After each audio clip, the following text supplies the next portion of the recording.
In this episode of the St. Philip Institute podcast, we're going to look at the teaching of St. Thomas Aquinas on the Sacrament of Confirmation. And in particular, I have an interesting discussion for you about what the role of a sponsor is according to Thomas Aquinas. So stick around. Welcome to the St. Philip Institute podcast, where we explore the sources of the Catholic faith, including the scriptures, the documents of the Church, the teachings of the Second Vatican Council, and the lives and witness of the saints. St. John Paul II often said, "Duc in altum," set out into deep waters. And our goal here at the podcast is to help you do just that. We don't want to merely provide you with information. Instead, we seek to help you achieve a true transformation and to respond to the Lord's call in your life to live out the universal call to holiness. Hi, welcome back to the St. Philip Institute podcast. My name is Luke Arredondo, and I'm the Director of Faith Formation here at the St. Philip Institute. And we're still focusing on the Sacrament of Confirmation. Those 6 or 7 of you who watch every episode, you've seen me go through the Catechism's treatment of the Sacrament of Confirmation. And what I want to do in this episode and the next one is look into a little bit what Thomas Aquinas says about the Sacrament of Confirmation. So it's a little bit deeper than maybe our standard episode in terms of like just diving into the Summa, but I think it's really been enlightening for me in the work that I've had to do preparing to give different presentations throughout the diocese in this year of the Sacrament of Confirmation.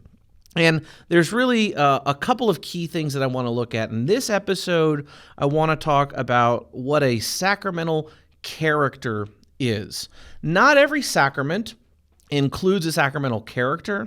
In Catholic theology, we say baptism imparts a sacramental character, confirmation, and priesthood or ordination. Those 3 sacraments have a character, and the other ones don't. But what is sacramental character? This is something that when I've been doing my study this year in the diocese for all the different things that I've got to do, reading Aquinas' understanding of sacramental character and how that character works in confirmation has been really helpful to me to understand this sacrament better. So that's what I want to talk about here in this episode specifically. So I just want to refresh a little bit, in Paul VI's teaching on confirmation. If you have a chance ever to look at the actual ritual book that is used for celebrating the Sacrament of Confirmation, I work at a chancery, and so the bishop, needs that. So I got to go look at it. In the opening pages of it, it's this Constitution from Paul VI, sort of explaining the new rite of confirmation. And he talks about the function of confirmation being a sacrament that gives us this grace to, he says it equips us for spreading and defending the faith by word and deed.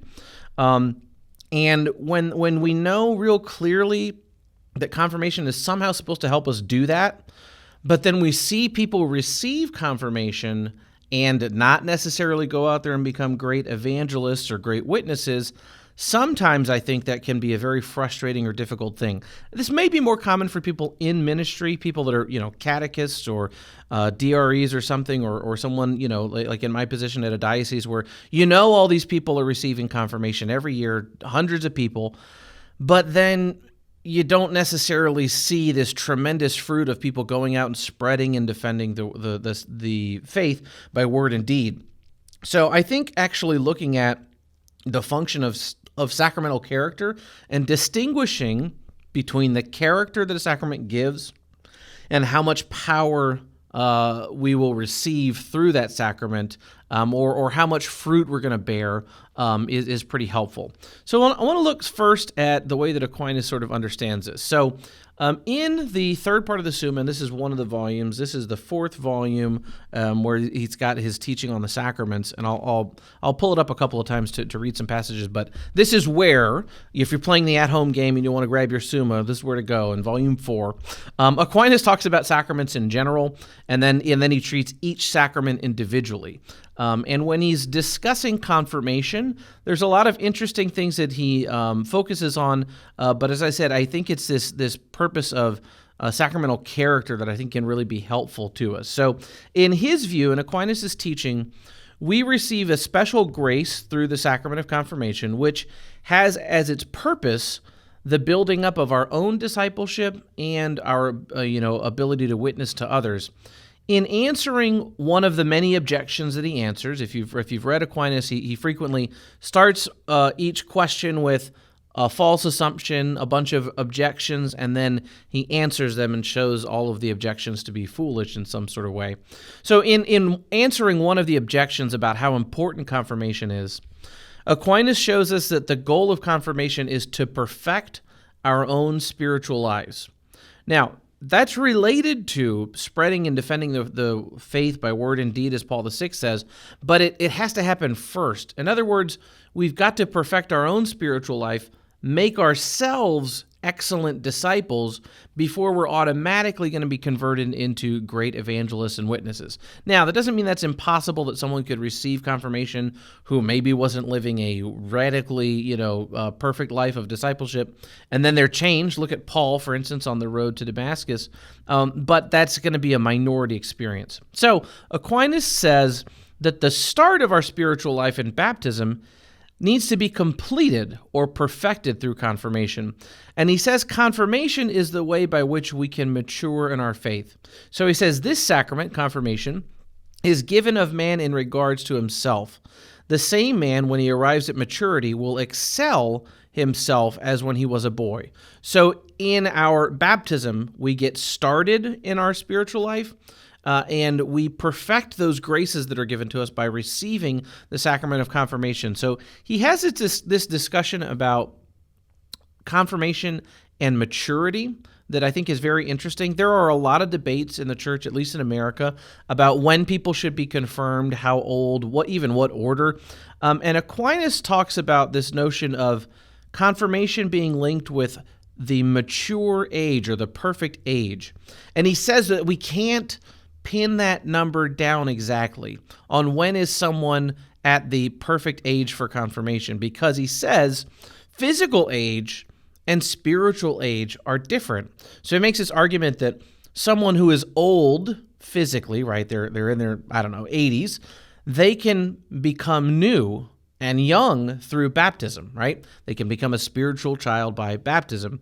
And so too, in a similar way, people at a young physical age, someone at 7 or 8, can come to maturity through confirmation. They can be received. They can receive confirmation and arrive at spiritual maturity.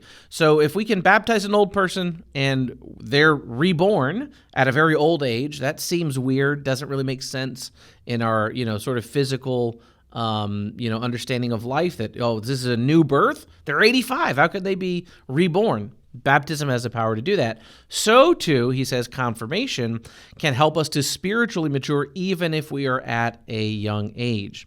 So we have to keep, I think, in mind this view of confirmation with regard to perfecting our spiritual life. And this means that it's not just the sacrament of confirmation and its character is not just a question of what do we have to do in order to prepare for and receive confirmation. Now, I want to be clear, I'm not insinuating that no preparation is needed or that it is a waste of time to worry about how do we prepare someone for the sacrament. But the character of confirmation, which is to help us spread and defend the faith by word and deed, and to perfect our spiritual lives, to be perfect disciples and good witnesses, right? This is the purpose of it. It is not only a question of how we get ready for that sacrament, but it may be a bigger question of what happens after we receive confirmation that can help us make some more sense of what this sacrament does. So what I mean is, preparing well is important and it's good, but that's actually a small part of letting this sacrament bear the fruit that it's supposed to. So the power that this sacrament is supposed to give us to be a witness, and we look at the effects of confirmation that we talked about in a previous episode, that is going to happen after reception, but it's not going to happen automatically. So after the reception of confirmation, We have to faithfully live out the graces that we've received, and we have to remove the obstacles that we encounter. So, in connection with this, there is, in Aquinas' understanding, a very specific role for sponsors in preparing people for confirmation. And let me read to you just a brief excerpt here from the Summa here, looking at confirmation, and in particular the role of the sponsors. Okay, so here is his fundamental response to whether or not people need sponsors. So he says, this sacrament, confirmation, is given to man for strength in the spiritual combat. Now, just as one newly born requires someone to teach him things pertaining to ordinary conduct, according to Hebrews, and he has this quote from the letter to the Hebrews that we can skip over, so then, they who are chosen for the fight. Who's chosen for the fight, and what fight is he talking about? His primary impulse for talking about confirmation is it gives us the grace to enter into the spiritual combat, the spiritual fight, right? So that after we receive confirmation, we have to battle a spiritual battle. So he says those who are chosen for the fight, that means those who receive confirmation. They need instructors by whom they are informed of things concerning the conduct of the battle. Hence, in earthly wars, generals and captains are appointed to the command of the others. So in physical earthly combat, military combat, you have generals, captains, whoever else, other ranks, high-ranking people that have experience. They've not only been trained, but they have the experience of live battle, right? They get commission over a group of people who need instruction, who need some help, who need some tips, who need to learn how to survive in this fight. So he's saying that a confirmation sponsor can help us in this spiritual battle. The purpose of the sacrament is to enter into the spiritual battle and to be a witness to others, to perfect our own spiritual life. All those things kind of wrapped up together. And if that's the purpose of it, he's saying very clearly we need help to live it out. So I'll return, go back this. So he says, for this reason, he who receives this sacrament, confirmation, has someone to stand for him, who, as it were, has to instruct him concerning the fight. And then there's another aspect of the sponsor, who the sponsor is the one that presents the candidate to the bishop. So listen to this. There's a question like, do you even really need a sponsor? Can't you just go to the bishop? Essentially is the plain English version of Aquinas' question. Can't you just walk up there yourself? What do you need someone to bring you for? So this is his response to that. Though he who is baptized is made a member of the church, nevertheless he is not yet enrolled as a Christian soldier, and therefore he is brought to the bishop as to the commander of the army by one who is already enrolled as a Christian soldier. For one who is not yet confirmed should not stand for another in confirmation. So this is, I think, really interesting, the way that Aquinas talks about the role of sponsors in confirmation. A couple of basic things. First, it means your sponsor, ideally, and I know that's ideal, that's hard, ideally should be someone who is truly living a life of discipleship, truly someone that can mentor you and show you what it means to be a disciple, to enter into this spiritual battle. So maybe not just a family member or a friend who technically qualifies according to canon law. Although the canon law qualifications are important, that's sort of a starting point, and you want to look for someone who's going to be able to challenge you and help you. Think of other sort of areas of our life where we need a mentor, right? If you pick up a hobby or a trade, like you really want to get into woodworking or golf or running or weightlifting or whatever, music, you want to be good at that. You won't succeed in any of those things without meeting other people who are already further down the path to excellence, right? To mastery, who can actually walk with you and show you what to do, how to do these things that you want to do. You don't just take a class. You don't just kind of go through a little, couple of workshops and then you're good and you're playing golf by yourself or lifting weights by yourself for the rest of your life. No, you have to have a community. You have to have a mentor, someone to grow. One way we could describe that in the language of Pope Francis is this notion of accompaniment. We need someone to accompany us in our spiritual battle, in our spiritual walk. And so if confirmation is supposed to be, as we talked about in a previous episode, all these powerful things happen. Look at what the disciples do after they receive the Holy Spirit at Pentecost. They go out and they convert 3,000 people, and there's this tremendous miracles. Today's office of readings on the day I'm recording this, it's the Feast of St. Matthias. And there's the passage from the Acts of the Apostles where it describes people bringing out the sick and the infirm, people who were blind and lame and whatever, bringing them out in the street when the apostles were going to go by, in hopes that the shadow of Peter might cross over them and they might be healed just by his shadow. Right? That's what confirmation, Pentecost, did for the apostles. If we're going to have any hope in the church today of this sacrament doing that much good or bearing that much fruit, we've got to see the role of sponsors, the role of someone to walk with us and mentor us. And that means the decision of who you choose as a confirmation sponsor is a big deal, but also being a confirmation sponsor. So if someone in your life asked you to be a sponsor for confirmation and you are a sponsor for them, even if you're not already just, hitting everything on the checklist of being able to guide someone in spiritual battle, is start and then take it seriously, because this is the role that you have been given. It's a tremendously important role to help the sacramental grace that was received bear fruit. And that's a really, really, I think, important point of the way Aquinas looks at confirmation and this sacrament. So if we're going to accomplish this goal to prepare, to display outwardly and publicly the faith that we have cultivated, we've got to be prepared first by our own discipleship. So Aquinas has this interesting sort of dichotomy between the personal dimension of baptism and then the public aspect of confirmation. So he sees baptism as being a gift for yourself, and confirmation as sort of about engaging in battle, and that's a very public thing where others will see you entering into the battle, will see the way that you behave, and by that sort of outward battle, you become an agent of evangelization. So let me read another quote here from the Summa about the way that Aquinas sort of situates confirmation. So this is to give you another sense of the function of the battle.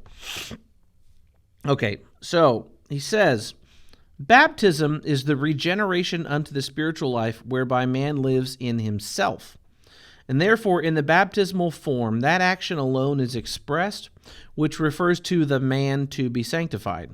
So the person being baptized, they are washed, right? And it's just for them. Nobody else gets cleansed with water in a baptism, just the person who's being baptized. But this sacrament, talking about confirmation, is ordained not only to the sanctification of man in himself, but also to strengthen him in his outward combat.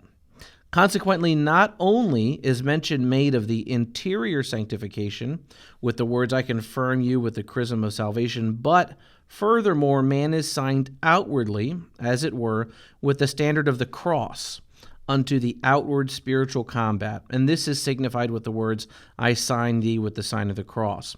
So confirmation has to do with this sort of commissioning for battle. Baptism is about the interior, battle. Confirmation is about the exterior battle. There's also this discussion he has, and I don't want to read directly from it, but he talks about where we are signed in confirmation. You are signed on the forehead, sealed there with the oil of chrism. And he has this interesting question about why is it there? if you've been to a baptism, the babies receive the sign of the cross in a lot of places on their body. Why in confirmation is it just the head? And he has two really, I think, really beautiful answers. And one is the outward sign of the seal of confirmation is placed on our forehead because our foreheads are very rarely obscured or covered. Confirmation ought to be a public, visible thing. People ought to know you've been confirmed. And so you are sealed symbolically. I mean, you're really sealed, but it's on the forehead symbolically because that's a place where everybody's going to be able to see. Right? They'll know, oh, that man was confirmed, that woman was confirmed. They were sealed on the forehead, right? So it's a prominent place. And he says the seal of confirmation is on our head, because so many times when we don't want to enter into the spiritual battle, when we are shying away from our duties as disciples, that shyness, that reticence to do what we're supposed to or to say what we're supposed to is caused by shame of the gospel. So where do you see shame on a person? Their face often turns red. And he says, so you are sealed with the oil of chrism on your forehead so that you're given strength here in your face where shame sort of seats and is visible. So I think there's something really beautiful about that. This notion of not having shame for the gospel, because confirmation is supposed to make us public witnesses who go out and demonstrate the faith to others. So this is just a little bit about Aquinas' views here on the role of sponsors, especially in confirmation, but also how confirmation has to do with this outward spiritual battle. So this is all I want to really say in this section, in this episode rather, is just to highlight this for you, to remember this way, the way that Aquinas sees this, that confirmation fundamentally is about going out and battling, but you don't just go straight out to a battle without some discipline and training, right? So you have to become a good disciple so that you can then go out and enter into the battle of the spiritual life. And who is supposed to help you do that is your sponsor. So again, just like those entering into battle have someone to train them, we have in confirmation a sponsor to help train us, help prepare us for that outward battle of the spiritual life. Hope you've enjoyed this episode, and stick around. We'll have another one coming up on Aquinas and the different kinds of sacramental character. So I hope you enjoy. Thanks.